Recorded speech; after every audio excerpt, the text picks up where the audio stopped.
Bonjour et bienvenue dans cette vidéo. À l'écran, nous pouvons voir une animation qui nous aide à comprendre le fonctionnement d'un système de ventiloconvecteur et d'une unité de traitement d'air. Pour bien saisir son fonctionnement, nous allons détailler ses principales composantes et expliquer le rôle spécifique qu'elles jouent à chaque étape. Tout d'abord, nous avons le système de retour et de recirculation, essentiel pour ramener le flux d'air de l'espace conditionné vers l'unité de traitement d'air. La quantité d'air recirculé dépend de plusieurs facteurs, notamment la concentration de CO2 dans l'air, mesurée en ppm. Le ventilateur centrifuge de retour aspire l'air recirculé et le dirige vers l'échangeur thermique de l'unité de traitement d'air. Actuellement, le flux de retour est de 7300 m3 par heure, garantissant une ventilation et un renouvellement d'air adéquat. Le registre de contrôle du retour régule le flux d'air de retour. Dans ce système, le flux est contrôlé en ajustant l'ouverture de sortie du ventilateur, qui est actuellement complètement ouverte à 100%.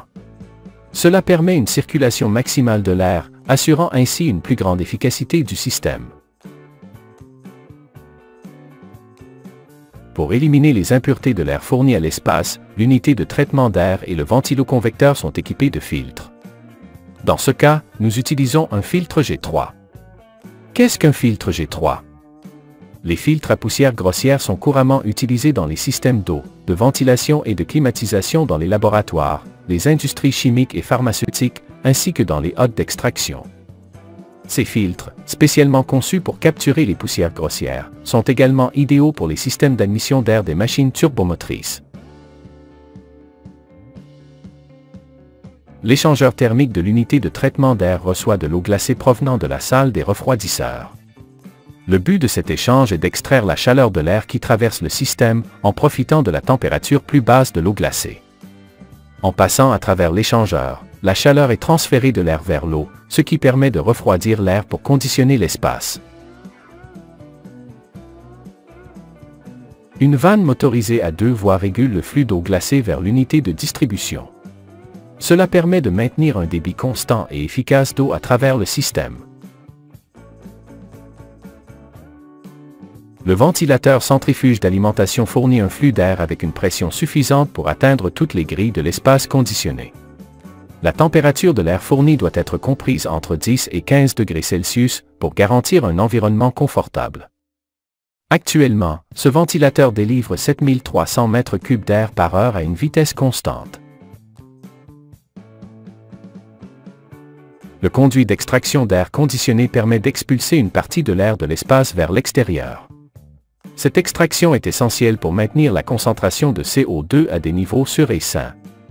Pour contrôler le volume d'air expulsé, le système comprend un registre actuellement ouvert à 10%. Pour remplacer l'air expulsé, un conduit d'entrée apporte de l'air frais de l'extérieur.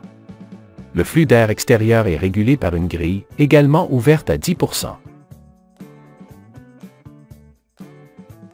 Voyons les points de fonctionnement du système.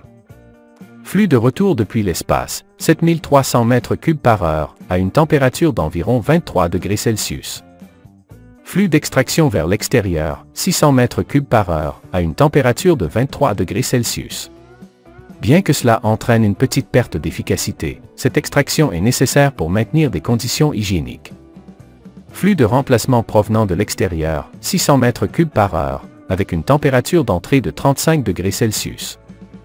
Mélange d'air de distribution, 7300 m3 par heure, à une température proche de 24 degrés Celsius.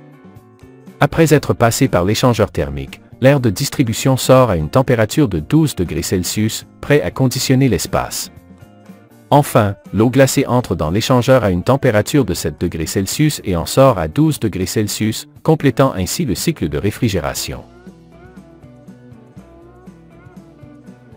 Nous espérons que cette description vous a permis de mieux comprendre le fonctionnement du système de ventiloconvecteur et de l'unité de traitement d'air.